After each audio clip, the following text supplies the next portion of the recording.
What's good? What's good? What's good? What's good? This is your boy Tone DeShields II from Chalk It Up Sports, where no matter if we win or if we lose, we just got to charge it to the game. Man, oh man, it's been a time.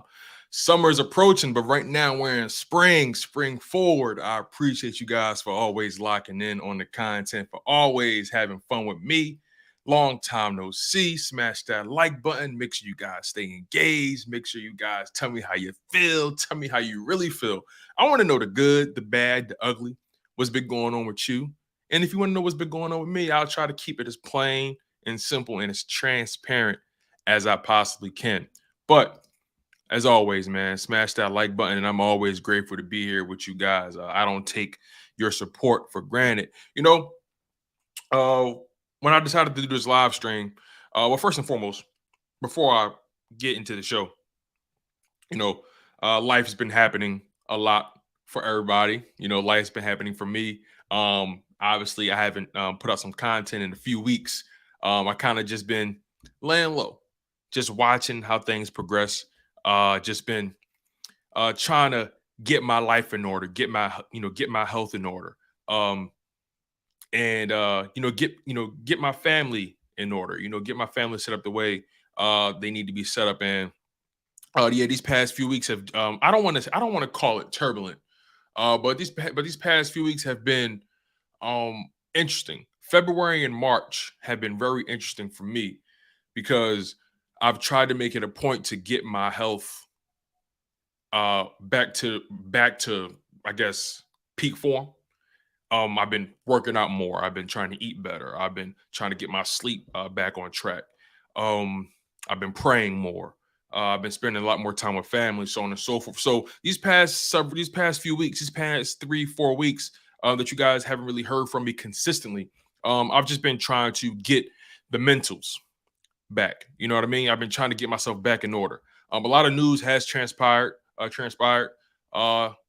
When it comes to the Philadelphia Eagles. As a matter of fact, the last time we spoke was on March 17th. So what, 2 weeks ago? About a little over 2 weeks ago. So yeah, again, I appreciate you guys for doubling back, sticking with me.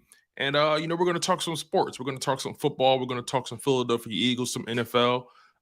Hey, you never know, we might throw some other stuff in there as well. So I'll again, full transparency, I have no notes for today's live stream. Also, this live stream is only going to be about 35-40 minutes. I have a meeting at 11. So yeah, for as long as you guys can kick it, hey, let's have some fun. And like I said, I have no notes for today's show. I'm going to go with the flow. I'm going to follow you guys' lead. And we're just going to talk about the latest moves that have happened for the Philadelphia Eagles and across the NFL. Because a lot of money has been spent. A lot of free agency moves, good and bad. A lot of free agency losses, good and bad. A lot of drama, a lot of controversy. So, yeah, I'm here to kick it with you guys, and I'm here to have fun with you guys. So, where should we start here? Let's start with, as a matter of fact, let's do a quick synopsis of what we've gained, what the Philadelphia Eagles have gained, and what they've lost. Let's do a quick synopsis of that. Like I said, I don't really have any notes, but I do have something here that was written not too long ago about this exact topic, right?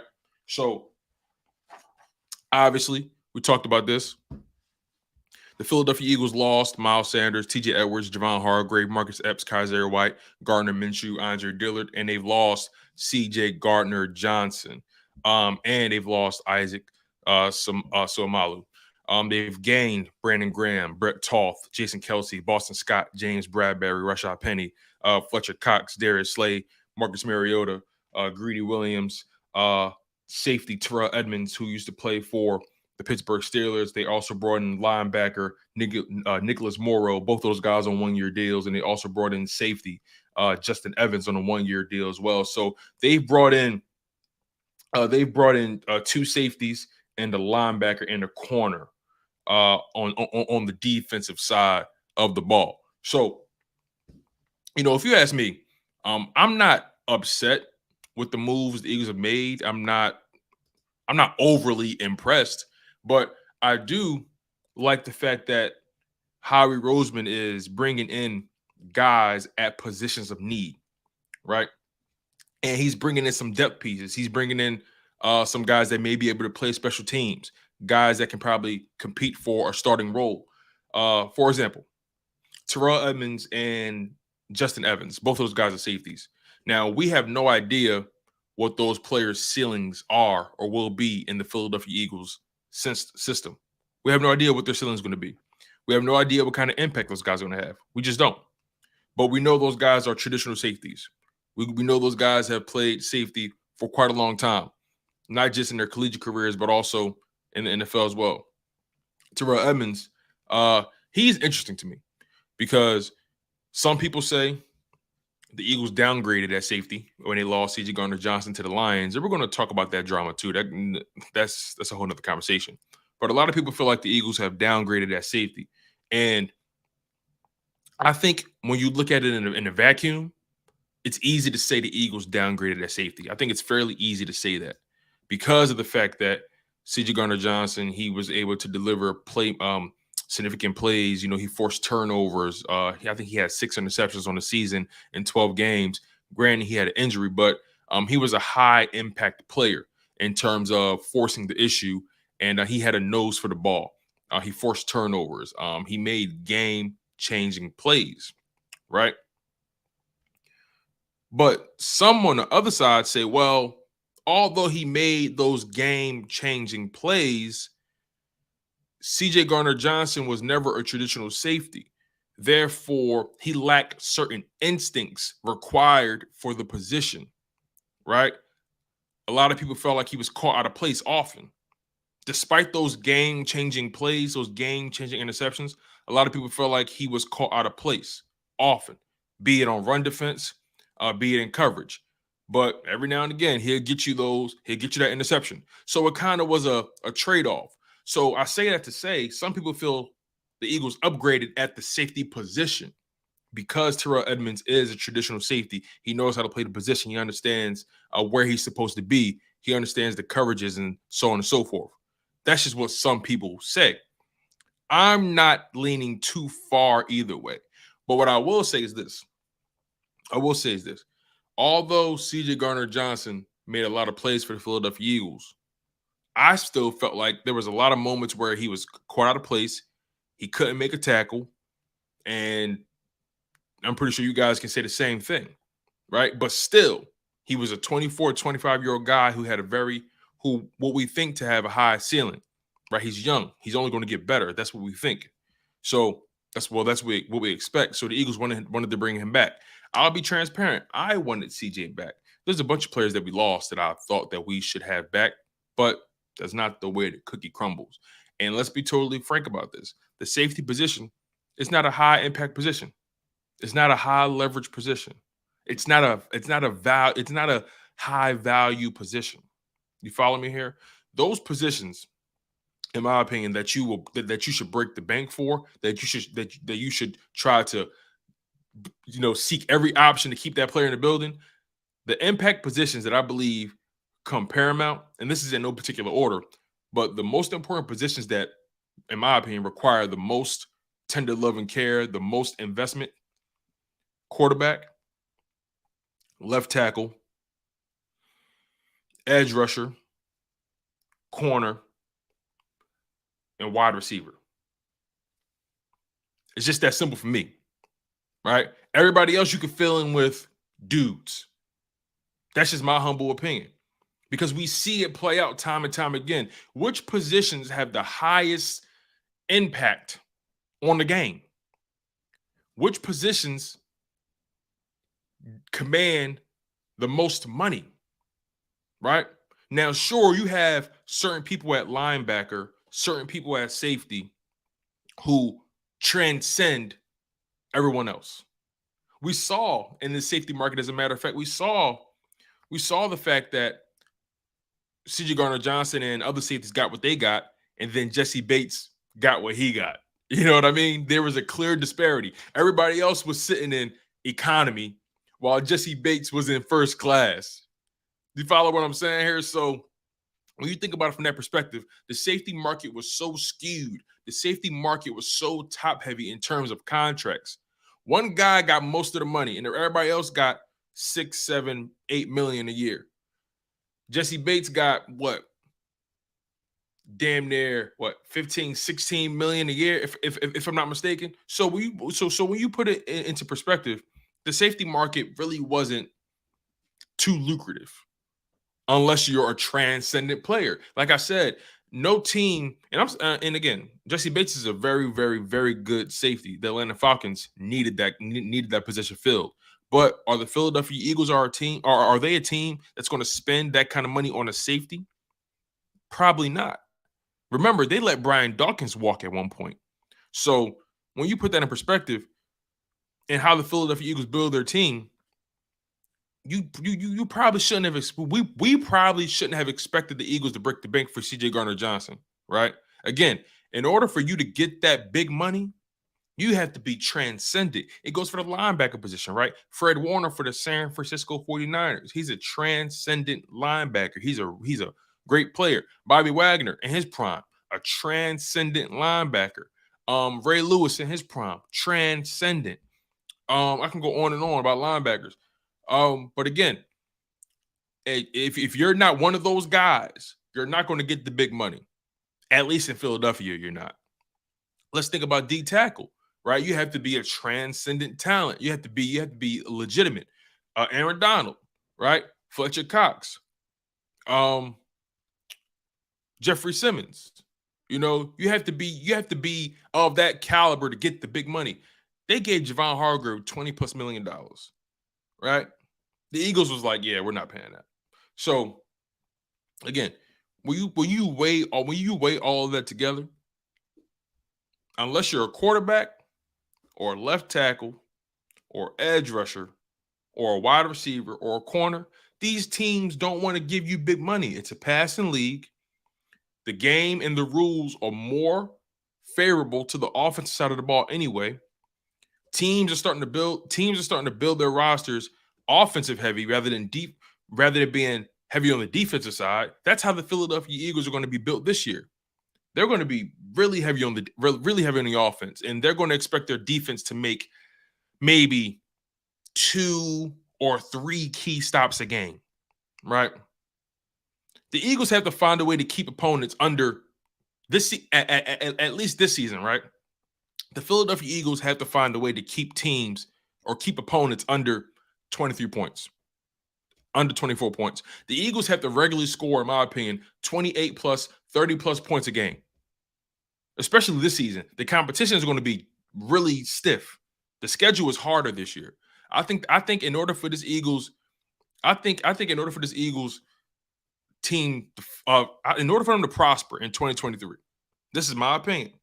In order for them to prosper in 2023, the Philadelphia Eagles offense has to average 30 points or more a game.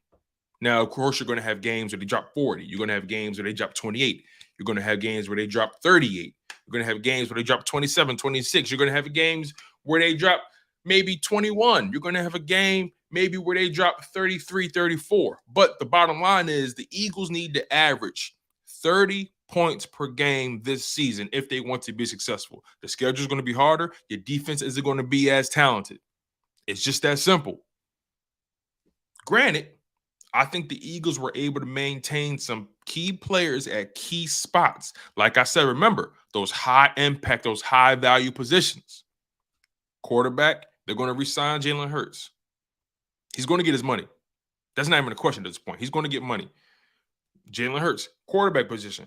Left tackle, Jordan Mailata. You can even bend it a little bit for right tackle as well for the Philadelphia Eagles because Lane Johnson is their best offensive lineman without a shadow of a doubt. So they got Jordan Mailata locked up, and they extended Lane Johnson. So the two bookends, the twin towers on the offensive line are locked up. Edge rusher, you got Hassan Reddick and Josh Sweat locked up. You also brought back BG, right? I expect them to draft another edge rusher as well. Corner, you managed to secure Darius Slade and James Bradberry. That's a really big deal. Really big deal. And then your wide receiver position is pretty much locked up for the next 3 or 4 years. for the next 2 to 3 years. As we see it now, the Eagles wide receiver position is locked up for the next 2 to 3 years. As we see it today. So again, we're not, obviously Devontae Smith's contract is going to come up soon. I'm going to be curious to see how they handle that. But overall, the Eagles maintain the continuity at the highest value of position. Remember that. And that's how you win in this NFL. Like I said, if you're a linebacker or a safety or a D tackle, you got to be transcendent. You got to be at the top of your class to get that big money. And also the market has to fall the way it falls. Right? Javon Hargrave was the best D tackle on the market. There was no one that came close after that. So it made sense. It made all the sense in the world. So again, in order for this Eagles team to be successful, in my humble opinion, in 2023, they got to average 30 points a game. This offense has to be high octane like it was this season. A lot of people forget the Philadelphia Eagles broke a team record or broke a franchise record in terms of third down conversion rate, rushing touchdowns. This was a very transcendent season in 2022. Everyone broke records. Everyone had career years, right?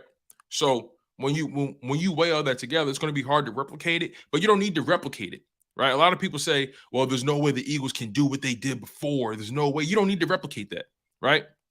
You don't need to, because I've seen teams lose Super Bowls with a better roster than the one they've won it with. I've seen that happen. We all have. We've seen teams have what we deem to be a stacked roster, and they lose the Super Bowl or they lose a big playoff game. And then they come back. Maybe they're not as talented on one side of the ball, and they actually go further, or they're more successful. Right? So there's so many variables that go into this.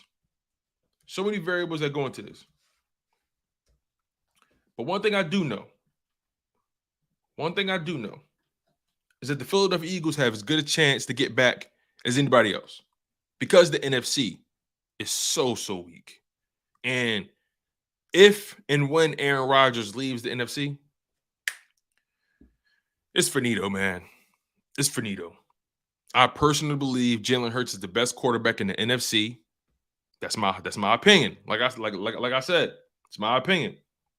But overall, though, with the NFC being constructed the way it is, why should the Philadelphia Eagles, why should we as Eagles fans be any level of concerned? Right? I mean, we should be concerned with our schedule, but overall, the NFC is very winnable. Your biggest threats in the NFC, in my opinion, will be San Francisco and Dallas. San Francisco and Dallas. I don't know what the Minnesota Vikings are doing right now. I'm not exactly sure what their future looks like. The Washington Commanders, their roster is really good, but the quarterback position can't really put too much stock into it. The Giants, they still have a lot of work to do to build that roster up, and I do not agree with that Daniel Jones contract. I just don't. I don't. Now, their logic is, well, what's our alternative? We made it to the playoffs, so we don't have a high draft pick. So finding a quarterback in the draft is going to be kind of hard. It's going to be slim pickings once you get past maybe the top 10, top 15. So let's extend Daniel Jones, give him whatever contract they gave him, but make a certain amount of guarantee, whereas we can get out of the contract in 2 years. So they have flexibility with the contract. Let's be honest about it. His contract is nowhere near the top of the market, but they have flexibility with it. So I understand what their thought process was when it came to re-signing Daniel Jones, but I don't like Daniel Jones. So I don't know. Maybe that's the eagle in me, me being biased, but I just don't think Daniel Jones is a good quarterback. He showed flashes. He made plays this year. Granted, it's the first time he had good coaching, right? So it's kind of hard to judge a guy. Remember when Jared Goff had Jeff Fisher? He was terrible. The moment he got an actual coach, Jared Goff looked serviceable. right? And he improved steadily. I think Jared Goff is a good quarterback now, right? And he's better for it. He's better for going through what he did, going through what he went through with Jeff Fisher and then getting Sean McVay, having that experience, making it to a Super Bowl, so on and so forth, right? He has that experience. He's been able to sustain his play to a degree. I think Jared Goff is pretty much the same guy. But I think Jared Goff is a solid quarterback. But again, the NFC wide open. The world, it's all in the hands of Jalen Hurts and the Philadelphia Eagles. But again, how will the rest of this offseason go? Right? How will this NFL draft go? Me, if the Eagles can get their hands on Will Anderson, oh my God, that'd be a dream. If they can get their hands on Jalen Carter, that'd be a dream as well. You know, I got to be honest with you, though. Jalen Carter at 6'3", 300 pounds. Will Anderson, 6'4", 243. I think the Eagles are definitely going to go defense in that first round. A lot of people think there's a chance they may go O-line, right? And a lot of you guys are actually comfortable with that notion of the Eagles going offensive line. A lot of people are actually comfortable. And I think it's because we're seeing the results now. We're actually, I'll put it this way. We're starting to believe the results. We're starting to believe that, hey, maybe focusing on the trenches isn't that bad, you know? We're starting to actually believe in Howie Roseman to an extent. But I think this is one of those situations where we know Howie Roseman is a very good deal maker, a very good businessman. He understands the cap like no other. He knows how to find diamonds in the rough in free agency. He's good at that. But I still have moments where I question his ability to evaluate talent. But again, these past two drafts, I think he's done a good job at allowing his scouts, leaning on his team, leaning on his personnel, the front office, to find the best quality talent at the position where they picked at. Right. I know some people are down on the past draft class because they didn't really see where they panned out. Right. They didn't see the impact. But I think last year's draft class, I think the 2022 draft class was more so an investment rather than we need you to make plays now. The only player I felt like should have been making plays immediately was Jordan Davis. Because if Jordan Davis was making plays, granted, he got hurt as well. But if Jordan Davis was doing what he was supposed to do, if Jordan Davis was making plays like we expected him to, the Eagles wouldn't have needed to get Linval Joseph. Let's be honest.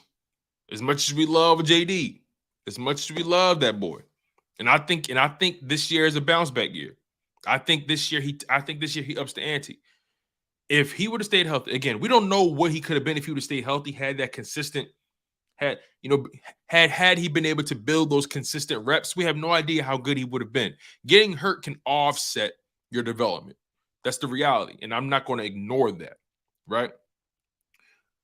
Clearly, him getting hurt offset his development. Clearly, some players it doesn't, but with him, it offset his momentum. Because remember, we began to see him take his game to another level. We saw him making some impact tackles, right? But then he got hurt.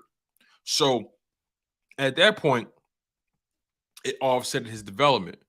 But a guy like Jordan Davis, drafted first round, a top 13 pick, you have to make an impact. Because if he was making an impact, if he would have stayed healthy, I don't think the Eagles would have went and got Linval Joseph. Maybe in Ndamukong Suh, they would have got him still, because I think Fletcher Cox needed someone to rotate with him consistently that does what he does. Remember, Jordan Davis, even though Jordan Davis, Fletcher Cox and Ndamukong Suh and Linval Joseph, even though they're all D tackles, they all play the position differently, right? Even the best D tackles in the game, Aaron Donald, he plays the position very specifically, very differently than Linval Joseph or Jordan Davis, right? Jordan Davis, Linval Joseph, they're zero techniques. They're one techniques. You know what I'm saying? Nose up on the center. Just outside the center's shoulder. You know what I mean? They're zero techs. They're one techs, right? Aaron Donald Aaron Donald is more so a 3-tech. You know what I mean? He's a 3-tech, a 2-eye. You know what I'm saying? You're not going to line Aaron Donald up nose up with the center. You're not going to put Aaron Donald in the zero technique. You're not going to do that.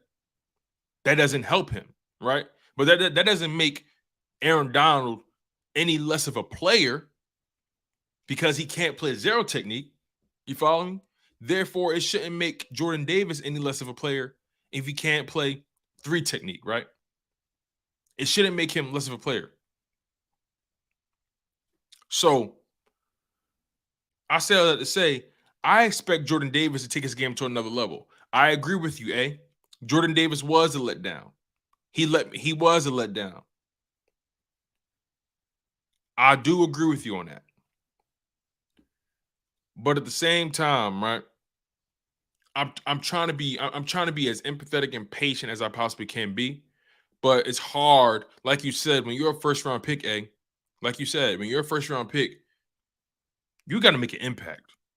When that team trades up to get you, remember, we got to keep that in mind too. That part doesn't get talked about enough. The Eagles traded up to get Jordan Davis.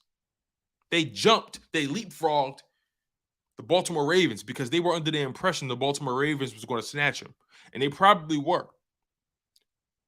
So the Ravens had to settle for Kyle Hamilton, who made plays and who actually spent most of his time in the slot rather than safety. But I digress. The bottom line is, this is an important year for last year's draft class. Jordan Davis has to step up. Nakobe Dean has to step up. Cam Jurgens has to step up when he gets moved to right guard. Right? Who else? Kyron Johnson has to step up on special teams. He even has an opportunity to compete for a starting linebacker position, believe it or not. He has an opportunity.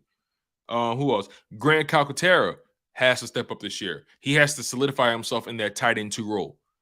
Right? He has to find a way to make plays. Some people always, you know what? This on a side note, and I only have you guys for another few minutes before I have to get out of here, but this is something that it kind of burns me up a little bit or grinds my gears.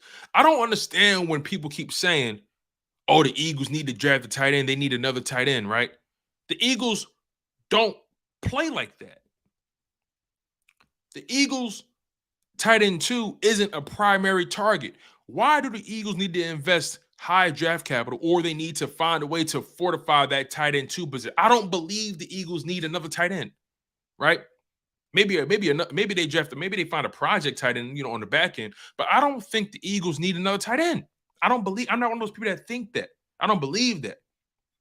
When you have AJ Brown, Devontae Smith, Dallas Goedert, why do I need another tight end to make plays? I mean, when the ball comes to you, catch it, right? But other than that, I'm not drawing up plays for Jack Stoll or Grant Calcaterra or any tight end people want to draft. I'm not of the mindset the Eagles need another tight end. I don't believe that. Maybe I have higher faith in Grant Calcaterra. Maybe I'm higher on Jack Stoll. You see, Grant Calcaterra, he's more of a possession vertical tight end, right? He's not that good of a blocker. He improved, but he's not that good of a blocker. Jack Stoll is a hell of a blocker. That's why he gets more field time than Grant Calcaterra, right? When the Eagles are on those power formations and those 2 tight end sets, so on and so forth, when they're, 12 personnel, I just don't think the Eagles need another tight end. I don't think that. I think Grant Calcaterra, those guys are young. They're not old. Jack Stoll, Grant Calcaterra, they're young. They're young, and they're good at their job. Jack Stoll's a hell of a blocker. Grant Calcaterra, he can catch. You see, whenever the ball went to Grant Calcaterra, whenever the ball went to Jack Stoll, they didn't drop it, right? When Dallas got hurt, I know we leaned heavily on Devontae and AJ, right? But when Jalen Hurts threw the ball to Grant Calcaterra, when he threw it to Jack Stoll, it's not like they dropped the ball. It's not like they fumbled. They took advantage of their opportunities. So I expect Grant Calcaterra to take his game to another level. I expect Jack Stoll. Will it happen? I don't know, but I expect for those guys to take their game to another level. I don't believe the Eagles need another tight end. I don't believe that. That's just not my mindset. Why would I waste any capital on another tight end where I got 2 young guys waiting in the rafters?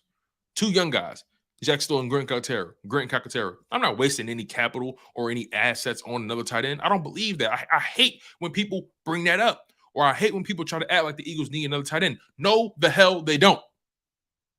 No, they don't. They don't. So anyway, I'll move on. Got a few minutes left in the show before I get out of here. Like I said, I have I have a meeting at 11, so I don't want to tie myself up too much. But again, I wanted to kick it with you guys, right? I wanted to kick it with you guys because I wanted to tap in. I wanted to check in. I wanted to check the temperature with you guys. Drew Johnson, EC1 Football, A, Weezy the Dreaded Eagle, Philly D, Jinx Wolf, Chris Scott, Mike is Right, Philly the Podcast, aka Joe Castro, Quezzy the Great, you know what I mean? Jameer Adams, Dink Burrito, Smitty Eagle, Lil, Chris Keeley. You know, I wanted to check the temperature with you guys because again, it's been a while since I've been live. I kind of been on my Aaron Rodgers, you know what I mean? Had a darker retreat. You know what I mean? So yeah, I appreciate you guys for locking in on the content, man. As always, it's fun. I'm going to get back to being consistent. Like I said, I had to get my mind right. Had to get my spirit right, you know. Just had to make sure everything was everything for me, you know. Working on getting my health, you know, even better as far as fitness goes and eating right. You know, having a clear mind, having a clear and willing spirit, you know, praying more and being with family more and just taking that time out for life, right? Life goes beyond, you know, the white lines, you know, life goes beyond the turf, the grass, right? So, you know, I appreciate you guys. I appreciate you guys for locking in whenever I do go live because you guys are awesome. And I love kicking it with you guys. I mean, you guys are like family to me. EC1 says, are you taking running back with the 10th pick? You know, B. John talk been heating up, Tone. Oh, man, I don't see the Eagles drafting and running. Oh. Is this the year Howie Roseman completely deviates from his philosophy, completely deviates from his habit? Is this the time Howie Roseman completely shakes the room? It's possible. Would drafting Bijan Robinson make me excited? Yes. But also, if the Eagles decided to wait and move on from him and draft Jahmyr Gibbs, would I be mad? Hell no. See, I'm cool if they get Gibbs or Bijan. I'm cool either way. But I'll be honest with you. If Will Anderson is sitting at 10, if Jalen Carter is sitting at 10, I don't know, man. I gotta pull the trigger on that. Maybe the Eagles don't draft Will Anderson because they got Josh Sweat and Hassan Reddick. Maybe they decide not to do that. I don't know. But Mike, I think you're right as well. I think you're right. I think Gibbs is a better fit because Gibbs is that dual threat running back. Not only can he run, but he can catch the ball from out the backfield, and he's really, really, really good at that. So you guys may be onto something, right? Eventually, I do want to talk draft prospects more with you guys, but I have to get out of here. And I appreciate you guys so much for locking in for as long as you have for this, past 35 minutes. I like that. Let's cap it off there at 35 minutes. You guys have been great. Smash that like button. Continue to stay engaged with the content. Stay prayed up. Continue to love on your family. Continue to love on your loved ones, your friends. Spread love unconditionally, man. Continue to support your Philadelphia Eagles even in the off season. Stay locked in on the news. Hold me accountable. And listen, I've been your humble host, Tone DeShields II. You guys have been locked in on Chalk It Up Sports, where no matter if we win or if we lose, we just got to charge it to the game. One love, stay humble, stay healthy, and most importantly, stay hungry. And fly, Eagles, fly.